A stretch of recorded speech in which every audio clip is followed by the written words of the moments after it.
Respect begins the moment you go quiet, not with anger, not with withdrawal and fear, but with intentional silence that carries weight. It is not the awkward pause that begs to be filled. It is the kind that makes people think twice before they speak to you. Not because they are afraid, but because they are aware. Niccolò Machiavelli understood this better than most. The world does not move for good intentions or endless words. It moves for perception, for presence, for the psychological space created when you say nothing. Most people talk too much. They over-explain. They defend what does not need defending. They fill every gap with noise. Noise is easy to forget. Silence is impossible to ignore. When you stop speaking, people start listening. Not because your words were worthless, but because now your silence holds value. Machiavelli knew this in politics, in negotiation, in power. The more available you are, the less you are respected. The more you explain, the less authority you hold. The more you react, the easier you are to control. When you go quiet, the balance shifts. Silence disrupts. It confuses. It breaks the rhythm others rely on. People are used to instant replies and constant validation. Remove it and they begin to wonder. They replay conversations. They try to fill in the blanks. And in that uncertainty, respect begins. Carl Jung once said, "In all chaos there is a cosmos, in all disorder a secret order." Silence is that hidden order. It forces others to adjust to your pace, not the other way around. When you speak too much, you reveal too much. Your feelings, your strategy, your triggers. And once someone knows how you think, they can use it. They can provoke you. They can control you. But when you stay still, they have nothing. No slip, no confession, no reaction. Only presence. People do not respect what is predictable. They do not respect what is easy to reach. They do not respect what is always available. In relationships, constant access cheapens value. Always explaining your feelings trains others to expect it. But silence shifts the dynamic. Every word you speak becomes rare and therefore precious. In business, the one who talks the most loses. They reveal their needs. They show their weaknesses. But the quiet one keeps the advantage. By saying nothing, they say everything. Machiavelli wrote, "It is better to be feared than loved if you cannot be both." Here, fear means uncertainty. It means others step more carefully because they cannot read you. Boundaries do not need to be shouted. They can be felt. Silence is the sharpest boundary. The truth is, most people fear silence. It exposes them. It reveals insecurity. It disrupts their need for control. When you stop reacting, they lose their grip. They begin to adjust to you. They choose their words more carefully. They start respecting what they once took for granted. This is controlled presence. It is not manipulation. It is protection. You do not need to be seen everywhere to be remembered. You do not need to speak more to be understood. You only need to master your silence. Respect does not come from visibility. It comes from selective presence. Words create noise. Silence creates gravity. The most dangerous person in the room is not the loudest. It is the one who says little and changes everything. Words can be twisted. Silence cannot. When you say less, people guess more. When you do not explain, they assume. When you pause, they reveal themselves. Silence puts them on the defensive. Makes them wonder. It makes them cautious. Most people rush to be understood. They explain too soon. They reveal their intentions too early. Machiavelli would warn, never let them see your full hand. Let your quiet be more uncomfortable for them than it is for you. Silence is not weakness. It is strategy. It is the art of speaking last or not at all. Arguments are rarely won by the loudest. They are won by the calmest. the one who listens without rushing to respond, the one who answers in 10 words what others say in 100. Silence not only reveals others, it restores you, it gives you space to observe, to notice what is real and what is performance. True presence is built in restraint, in talking less but saying more. You cannot be powerful if you are afraid of being misunderstood. Silence demands that courage. The puppet reacts. The master waits. So ask yourself, are you speaking from strength or from fear? Do you need to be understood, or are you willing to be respected instead? Because the difference begins the moment you go quiet.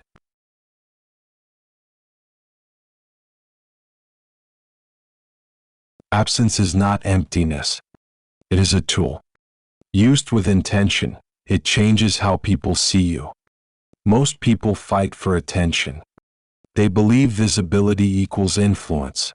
They flood every room with their presence, every conversation with their opinion.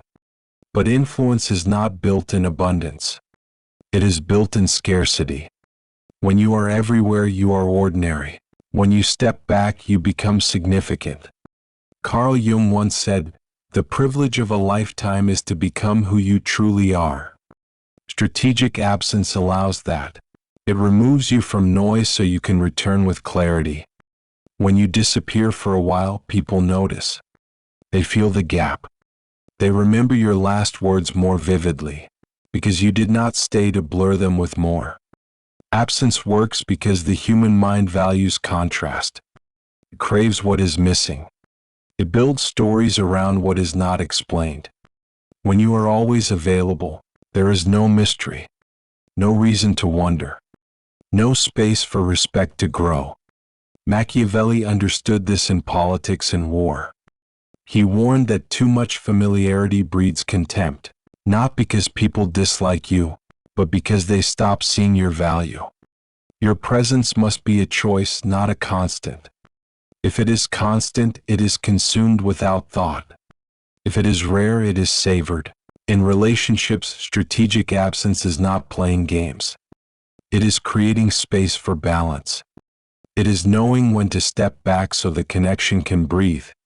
When you are always there, your worth can be measured in habit, not in appreciation. But when you withdraw, you reveal how much they rely on you.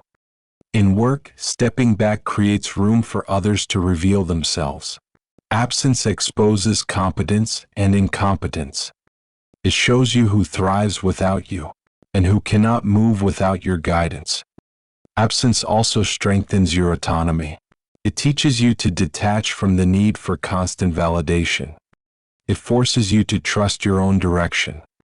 Friedrich Nietzsche wrote, "He who has a why to live can bear almost any how."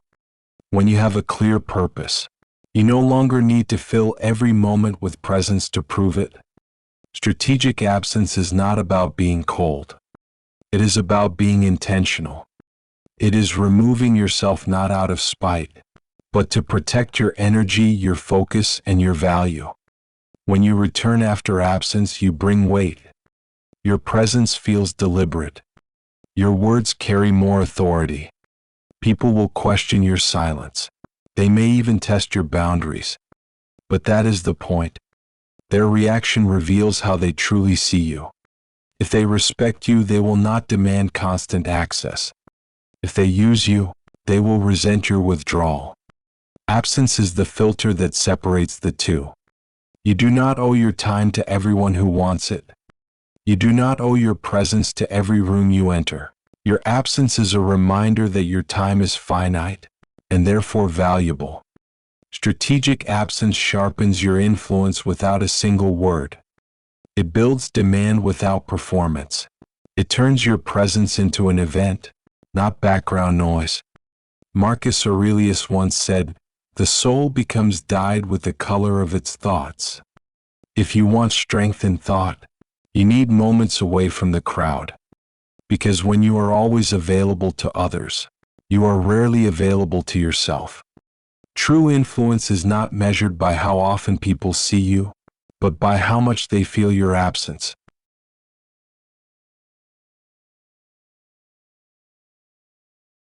Words are currency. Spend them carelessly and they lose value. Spend them with intention and they can move worlds. Most people speak to fill silence. They pour out thoughts before they are ready. They answer questions without thinking of the weight behind the answer. But influence is not built by speaking first. It is built by speaking last, and only when it matters. Carl Jung once said, "Knowing your own darkness is the best method for dealing with the darkness of other people."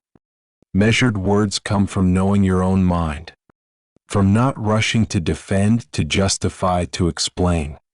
When you speak less, you hear more. You catch the details others miss. You see patterns hidden in their tone, their pauses, their slips. In negotiation, the one who fills every gap with words often loses. They reveal too much. They give away their position. They offer more than they were asked for. The disciplined speaker uses silence as a tool. They let others speak into the gap. They watch them reveal their needs, their insecurities, their intentions. Machiavelli wrote, "Never was anything great achieved without danger." The danger in restraint is being misunderstood, but it is a danger worth taking, because the alternative is being predictable. Measured words shift the balance of power. They make people lean in. They force them to weigh each sentence you offer. This is not about speaking in riddles. It is about speaking with precision. Every word must have purpose. Every phrase must serve the whole. In arguments, restraint disarms aggression. The person who shouts expects you to shout back.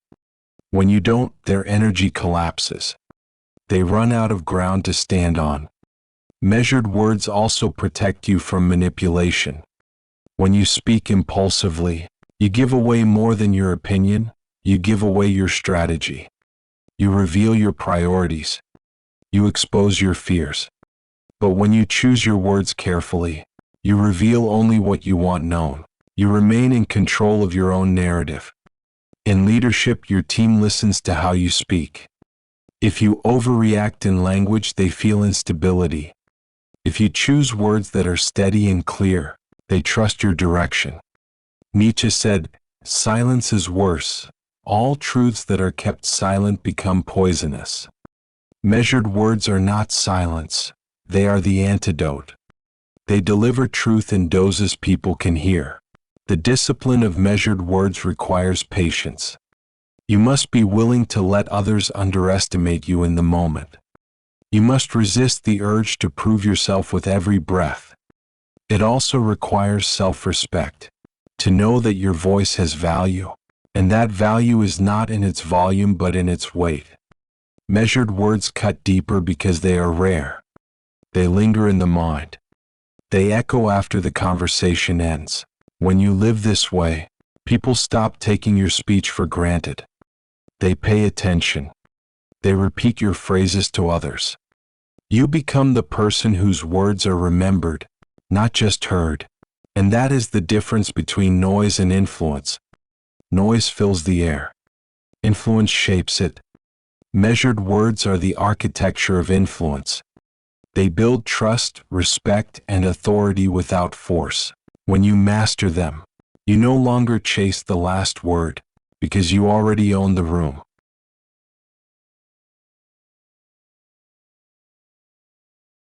Presence is not just being in the room.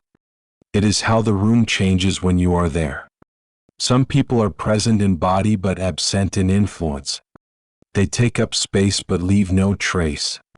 Others say little, do little, yet their presence shifts the energy entirely. This is controlled presence. It is not about drawing attention to yourself. It is about controlling the quality of your attention on others. Carl Jung once said, "Until you make the unconscious conscious, it will direct your life and you will call it fate." Controlled presence is about becoming conscious of your effect on people. It is knowing when to be visible and when to fade into the background. Most people misunderstand presence. They think it means constant engagement. They flood conversations with reactions, offer opinions on everything, stand in every spotlight. But the truth is, constant presence dilutes impact. If you are always available, you are easy to ignore. Controlled presence works like rhythm in music. If every note is loud, the song loses shape. It is the rise and fall, the pauses and accents, that make people listen. Machiavelli understood this in leadership. A leader who appears only when needed inspires more respect than one who hovers over every task. Too much visibility invites familiarity, and familiarity breeds contempt. Controlled presence means choosing your moments. It means entering when your presence changes the outcome, and stepping back when it adds nothing. In personal relationships, this is a form of boundary. It shows that your time and energy are not open to unlimited access. It forces others to value your attention. It also gives you clarity. When you are not in constant motion, you can see the patterns in others' behavior. You can decide where you are most needed and where you are simply being drained. Nietzsche wrote, "Invisible threads are the strongest ties." Controlled presence works the same way. It is not the constant tug, but the steady connection that makes people aware of you even when you are not there. This kind of presence also protects you from manipulation.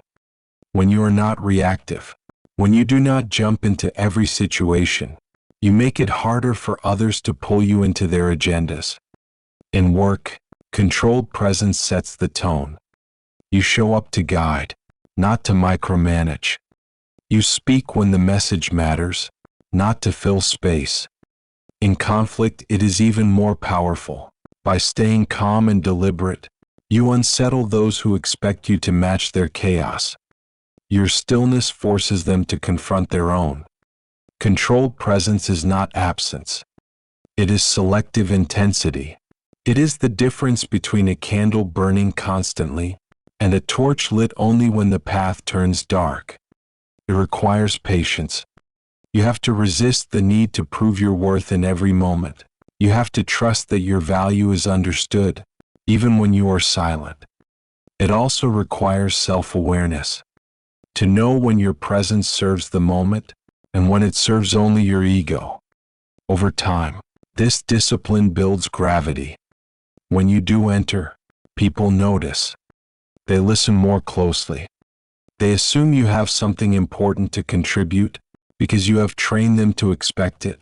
Controlled presence is a choice to influence the room without dominating it, a choice to protect your energy so it can have maximum impact, a choice to let your absence speak as clearly as your presence. And that is the psychology behind it. You are no longer defined by how much space you take, but by how deeply you shape the space you choose to enter.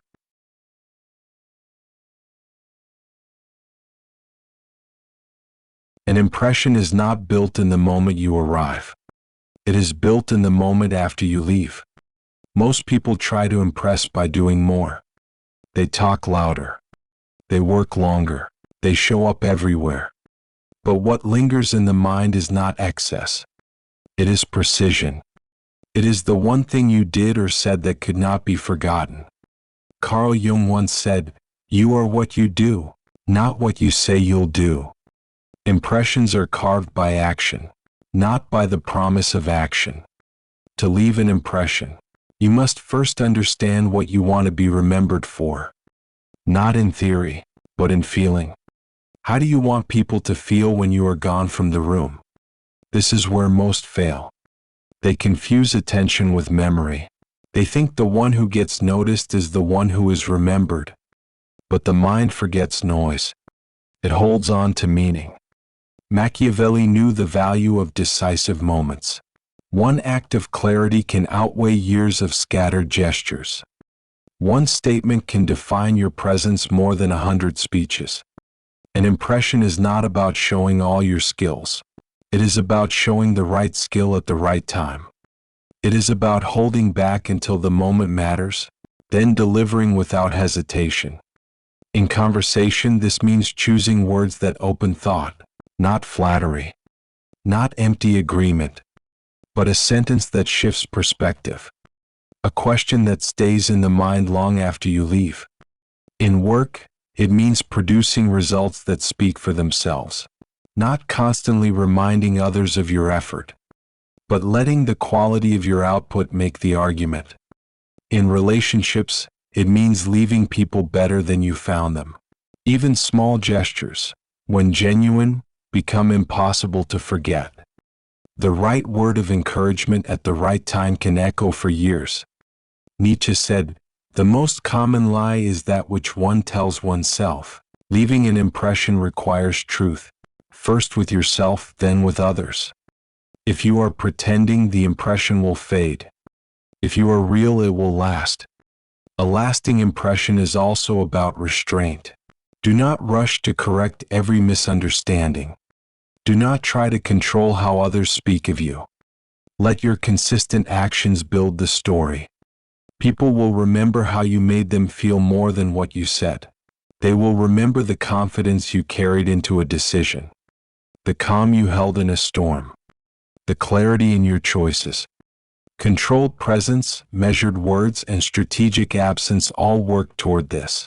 They ensure that when you do act, your action is amplified by everything you withheld before. This is why some people seem unforgettable. It is not because they were always there, but because when they were, they embodied something rare: certainty, authenticity, and impact. Marcus Aurelius once said, "Waste no more time arguing what a good man should be. Be one." The same is true for impressions. Stop trying to convince people how they should see you. Show them. Let your life be the evidence. When you leave a room, let your presence remain in the tone of the conversation that follows. Let your words be repeated, your actions referenced, your energy missed. This is the art of leaving an impression, not in chasing it, but in living in such a way that it happens naturally. An impression is not a performance. It is the byproduct of integrity, discipline, and self-awareness. And when you master it, you never need to demand respect, because it will be given freely, long after you have gone.